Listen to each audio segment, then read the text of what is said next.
नमस्कार, आप सभी का स्वागत है भाग्यम में। मैं हूं पंडित चंद्रशेखर शर्मा। दर्शकों, सबसे पहले हम समझते हैं आज के दिन के पंचांग को, जिससे हम आज के दिन के अच्छे बुरे समय को समझ सकें, जान सकें।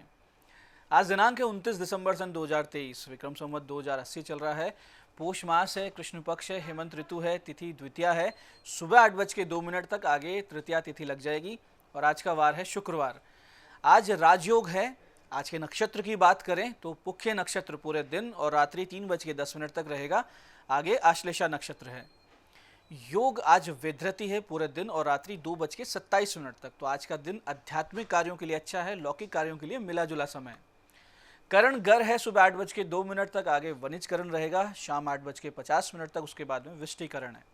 सूर्योदय का समय दर्शकों सुबह 7:14 का था और सूर्यास्त का समय शाम 5:42 का है। आज का राहु काल सुबह 10:30 से दोपहर 12 बजे के बीच रहेगा। इसे पूरी तरीके से टाल दीजिएगा। इसमें कोई शुभ कार्य नहीं करना है और लंबी यात्रा पे नहीं निकलना है। अभिजित मुहूर्त आज दोपहर 12:07 से दोपहर 12:49 के बीच है। दिन में 4 बार दुष्ट मुहूर्त भी रहेंगे, इन्हें बहुत ध्यान से समझिएगा और सूझबूझ से टाल दीजिएगा। ये है सुबह 9:20, 10:02, फिर दोपहर 12:49, 1:31। आज का दिशाशूल दर्शकों पश्चिम दिशा में है। तो पहली कोशिश तो यही कि पश्चिम दिशा की यात्रा को टालें, लेकिन अनिवार्य यात्रा है, जाना जरूरी है, तो फिर करना है परिहार। परिहार ऐसे होगा कि पश्चिम की ओर मुख कीजिए, थोड़े से राई या जौ के दाने खाइए और 5 कदम पीछे चलिए और इस दौरान अपने हृदय में अपने इष्ट या भगवान श्री राम का ध्यान करें, उनसे प्रार्थना करें और फिर इस दिशा की यात्रा करें। यात्रा बहुत अच्छी रहेगी, दिशाशूल नहीं लगेगा। आज का शुभ समय दर्शकों यानी कंपैरेटिवली आज के दिन का सबसे बेस्ट टाइम, यानी वो समय जिसमें कुछ भी अच्छा एफर्ट्स करेंगे तो सफलता के चांसेस ज़्यादा मिलेंगे, वो है सुबह 8 बजे से लेकर सुबह 10:30, फिर दोपहर 12:30 से 1:45 और फिर दोपहर बाद 4:30 से शाम 5:40। ये तीनों कालखंड बहुत अच्छे रहेंगे। कोई कार्य करना हो तो इसी दौरान कीजिएगा। आज की चंद्र राशि दर्शकों कर्क है, यानी चंद्रमा अपनी स्व राशि से गोचर कर रहे हैं, जिससे आज का दिन सभी 12 राशियों के लिए कुछ इस प्रकार रहने वाला है। सबसे पहले बात करते हैं मेष राशि की। तो मेष राशि वालों को भावनात्मक उतार चढ़ाव का सामना करना पड़ सकता है। वहीं वृष राशि वाले अपनी माता और बहन से पाएंगे आशीर्वाद और सपोर्ट। मिथुन राशि वाले आज अपने मधुर व्यवहार के लिए जाने जाएंगे। वहीं कर्क राशि वाले अति भावुकता पर नियंत्रण रखें, अपने आप को सॉफ्ट टारगेट कभी ना दर्शाएं। सिंह राशि वाले ध्यान रखें कि आज ऐशो आराम में बहुत ज़्यादा खर्चा ना हो जाए आपसे। वहीं कन्या राशि वालों की कोई मनोकामना अचानक से पूरी होती हुई दिख रही है। और तुला राशि वाले ऐसे लोग जो राजनीति या जनसेवा से जुड़े हैं, उनके लिए योग कारक दिन है। वृश्चिक राशि वाले भाग्य से पाएंगे एक ठोस और नई शुरुआत। वहीं धनु राशि वाले हृदय संबंधित समस्या और यूरिन इन्फेक्शन के प्रति रहें सावधान। मकर राशि वाले साझेदारी कार्यों में लाभान्वित होते दिखेंगे। कुंभ राशि वाले ध्यान रखें कि आज ससुराल वालों से कोई विवाद न हो जाए। और मीन राशि वाले आज बहुत ही समझदारी से कोई महत्वपूर्ण मसला सुलझा लेंगे। तो दर्शकों, ये था आज का पंचांग, जिसके समुचित ज्ञान से आप अपने पूरे दिन को सूझबूझ से मैनेज कर पाएंगे। सही समय का पूरा सदुपयोग करते हुए गलत समय यानी टालने योग्य समय पर कोई बड़ा कदम उठाने से बच जाएंगे। अब करते हैं आज के दिन की ज्ञान चर्चा, जो आपकी हमारी अंतर्दृष्टि को, प्रज्ञा को जागृत करेगी। फिर आगे समझेंगे उन विशिष्ट उपायों को जो आपको समस्याओं से बाहर ले आते हैं और जीवन में सफल बना देते हैं। अंत में करेंगे आज के दिन की ज्योतिष मंत्रणा और समाधान। दर्शकों, दान का बहुत बड़ा महत्व है और दान और भगवान के नाम जप से आप सब कुछ प्राप्त कर सकते हैं। यहाँ तक कि ईश्वर को भी प्राप्त करने का ये सर्वश्रेष्ठ माध्यम है। इस पर शास्त्र कहता है कि अल्पमति शितो क्षिप्तम वट बीजम प्रवर्धते, जल योगात यथा दानात पुण्य वृक्षोपि वर्धते।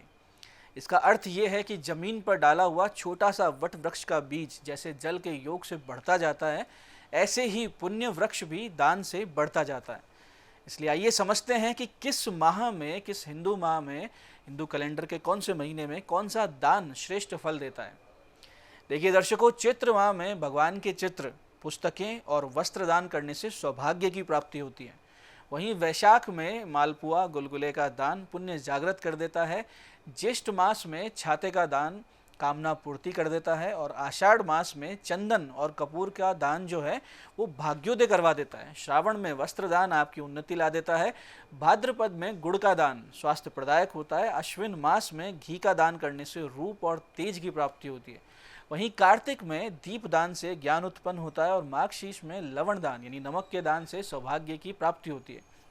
पोष माह में स्वर्ण दान करने से सर्व सिद्धि मिलती है और माघ में तिल दान करने से पाप कटते हैं। वहीं फाल्गुन मास में प्रियंगु दान से प्रसिद्धि प्राप्त होती है। तो इस प्रकार से हमारे शास्त्रों के अनुसार अगर दान किया जाए तो सर्व सिद्धि दान से ही प्राप्त हो जाती है। तो आप दान करें, शास्त्र के अनुसार करें और भगवान का नाम जप करते रहें, जीवन बहुत सुंदर हो जाएगा। तो दर्शकों, ये थी आज की ज्ञान चर्चा। अब बात करते हैं उन विशिष्ट उपायों पर जो आपको समस्याओं से बाहर ले आते हैं और फिर आपकी गति मति को सफलता की ओर पूरी तरीके से मोड़ के रख देते हैं। सबसे पहले बात करते हैं उनकी जिनका जन्मदिन है। तो जिनका जन्मदिन है, आप सब आज माता लक्ष्मी जी के मंदिर जाएं, श्रृंगार की सामग्री और प्रसाद वहां अर्पित करें। फिर भगवान शिव जी पर आज मोगरे का गजरा और कमल का इत्र अर्पित करें। रात्रि में किसी वृद्ध निर्धन महिला को वस्त्र दान करें। फिर देखें आने वाला वर्ष कितना सुंदर रहता है, कितना योगकारक रहता है। ईश्वरीय अनुकंपा आपके साथ बनी रहेगी। ऐसे ही दर्शकों, आज के दिन वो लोग जिनको कम्युनिकेशन स्किल्स की कमी रहती हो या फिर हकलाहट या किसी भी प्रकार का वाणी दोष है, तो ऐसे में आज आप 5 प्रकार के फलों का दान करें। मोगरे के पौधे मंदिरों में लगाएं और किसी कसाई या पक्षी बेचने वाले से कोई पशु या पक्षी मुक्त करवा दें। तो बहुत ही जल्दी आपके वाणी के दोष सही होने लगेंगे। और ये उपाय उन लोगों के लिए भी सटीक कारगर है जिनको स्किन की समस्या रहती है, स्किन एलर्जी रहती है। और इसी उद्देश्य के लिए नित्य आप एक चौपाई का जाप भी नित्य आधे घंटे करते हैं तो बहुत तीव्रता से आप इन संकटों से, परेशानियों से, इस समस्या से बाहर आ जाएंगे। जो चौपाई आपको जाप करनी है वो इस प्रकार है, ध्यान से समझिएगा। नाम प्रभाव जान शिवनी को, कालकूट फलु दीन अमी को। नाम प्रभाव जान शिवनी को, कालकूट फलु दीन अमी को। आधा घंटे जाप करें, इस समस्या से आप बाहर आएंगे। ऐसी दर्शकों, पुराने रोगों से परेशान लोग आज 7 प्रकार के अनाज 5 किलो वजन में ले लें, उसे पिसवा कर आटा बनाएं और उस आटे से नित्य 2 रोटी बनाकर अपने ऊपर से उतारा कर लें, यानी एंटी क्लॉकवाइज उसको 7 या 11 बार उतार लें। 1 रोटी श्वान को, 1 गौ माता को खिलाएं। बहुत ही शीघ्र स्वास्थ्य लाभ होगा, पीड़ाओं में निश्चित रूप से कमी आने लगेंगी। ऐसे दर्शकों, घर में लड़ाई झगड़े बहुत ज़्यादा लगातार होते हों या फिर आपस में कलह बढ़ती जा रही हो, मनमुटाव अलगाव की हद तक बढ़ने लगे, तो ऐसी किसी भी परिस्थिति में एक छोटा सा उपाय करें तो इस समस्या से आप बाहर आ सकते हैं। इसके लिए करना सिर्फ ये है कि त्रिदल बिल्व पत्र लें 27 की संख्या में और गुलाब का इत्र, शहद और चंदन को घिसकर एक शाही का निर्माण करें। शमी या बिल्व की लकड़ी से उस त्रिदल में उस शाही से पहले पत्ते पर राम लिखें, दूसरे यानी बीच वाले पत्ते पर जिस व्यक्ति से मनमुटाव हो चुका हो उसका नाम लिखें, अंतिम पत्ते पर ओम लिखें और इन बिल्व पत्रों को भगवान से प्रार्थना करते हुए एक एक करके शिवलिंग पर चिपकाते जाएं। ये क्रिया आपको आज, कल और परसों यानी लगातार 3 दिन करनी है। 3 ही दिन में बहुत ही जल्दी आपको प्रभाव मिलेगा। और साथ साथ अगर आप ह्रीम नमः शिवाय मंत्र की 5 माला का जाप भी तीनों दिन वहां मंदिर में बैठ के कर लेते हैं, निश्चित रूप से आपका कार्य सिद्ध होगा, इसमें रत्ती भर भी संदेह नहीं है। तो दर्शकों, ये थे आज के वो विशिष्ट उपाय जो आपको समस्याओं से बाहर लेकर आ रहे हैं और आपकी मनोकामनाएं सिद्ध कर रहे हैं। अब बात करते हैं आपके सवालों की। आपके सवालों में आज हमारे पास जन्म पत्रिका आई है हमारी दर्शक महक जी की। 7 जुलाई सन 2004 का इनका जन्म है, रात्रि 9:57 गुड़गांव। प्रश्न है लव मैरिज और अरेंज्ड, इन्होंने प्रश्न किया है। महक जी, आपकी कुंभ लग्न की मीन राशि की जन्म पत्रिका है। मीन राशि होने से और चतुर्थ भाव में स्वराशि का शुक्र होने से 2-3 चीज़ें निकल के आती है। एक तो आप बहुत ज़्यादा इमोशनल हैं, बहुत जल्दी आपको प्रेम हो जाता है, लेकिन लग्नेश शनि आपका अस्त भी है, तो इससे ये पता लगता है कि आपके डिसीजन सही नहीं है, पसंद गलत भी हो सकती है। हालांकि जन्म पत्रिका में लव मैरिज के योग हैं, लेकिन फिर भी आप सोच विचार करके सूझबूझ से अपना जीवन साथी चुनेंगे तो अच्छा रहेगा। शनि के जाप करवा लीजिए, एक नीलम गले में पहन लीजिए तो आपका भाग्योदय भी हो जाएगा और अच्छा आपको एक लाइफ पार्टनर भी मिल जाएगा। आज की दूसरी पत्रिका आई है विनीता जी की। 5 मई 1990 का जन्म है, सुबह 10 बजे, जयपुर। उच्च पद का योग कब है, इनका प्रश्न है। देखिए विनीता जी, धनु लग्न है आपका, कन्या राशि है आपकी, कुंडली में सूर्य शुक्र दोनों उच्च राशि के हैं, शनि जो है वो स्व राशि के हैं, तो 3 ग्रह आपके जन्म पत्रिका में स्ट्रांग है, तो अच्छा राजयोग इस जन्म पत्रिका में बनता है। तो उच्च पद के योग जो हैं वो आपके बन रहे हैं अगले वर्ष यानी सन 2024 में, फिर सन 2026 में बनेंगे। आप भगवान शिव जी पर नियमित सेवा पूजा करती रहें तो आपके जीवन में अड़चने नहीं आएंगी। आज की तीसरी पत्रिका आई है हमारे दर्शक कौशल जी की। 14 दिसंबर 1985 का इनका जन्म है, दोपहर 1:58 जोधपुर। स्वास्थ्य समस्याएं बनी रहती है, उपाय बताएं। देखिए कौशल जी, आपका मीन लग्न है, मकर राशि है, लग्नेश गुरु नीच का है, अष्टम में मंगल केतु योग है, तो बीमारियां रहती है, रोग प्रतिरोधक क्षमता लग्नेश कमजोर होने की वजह से बहुत ज़्यादा वीक है, और मंगल बहुत ज़्यादा खराब होने की वजह से रक्त दोष भी है।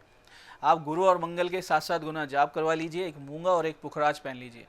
इसके अलावा सुबह गुड़ और हल्दी खाना शुरू करें, बहुत जल्दी आपके स्वास्थ्य की समस्याएं दूर होंगी, स्वास्थ्य लाभ भी हो जाएगा। तो ये थी आज की ज्योतिष मंत्रणा। दर्शकों, आप भी जन्म पत्रिका की डिटेल्स और अपने प्रश्न इन दिए गए नंबर से व्हाट्सएप करके हमसे परामर्श ले सकते हैं, जिसका कि इसी कार्यक्रम के माध्यम से बहुत ही जल्दी उत्तर दे दिया जाता है। तो दर्शकों, ये था आज का पंचांग, आज के विशिष्ट उपाय और ज्ञान चर्चा। मैं पंडित चंद्रशेखर शर्मा ये आशा करता हूँ कि बताए उपायों को सही विधि, सटीक समय, अटूट श्रद्धा से करके आप पूरा लाभ उठाएंगे, और जो ज्ञान चर्चा, जो सत्संग हमने किया, इसे अपने जीवन में उतारेंगे। धीरे धीरे आपका जीवन शिव में, सत्य में और आनंद में होता जाएगा। मैं महादेव से प्रार्थना करता हूँ कि जब आप हमारे बताए उपाय करें तो आपके कष्टों का निवारण अवश्य हो और मनोकामना पूर्ति निश्चित रूप से हो। कार्यक्रम में बने रहने के लिए बहुत बहुत साधुवाद। भगवती आप सबका कल्याण करे। जय आदिशक्ति।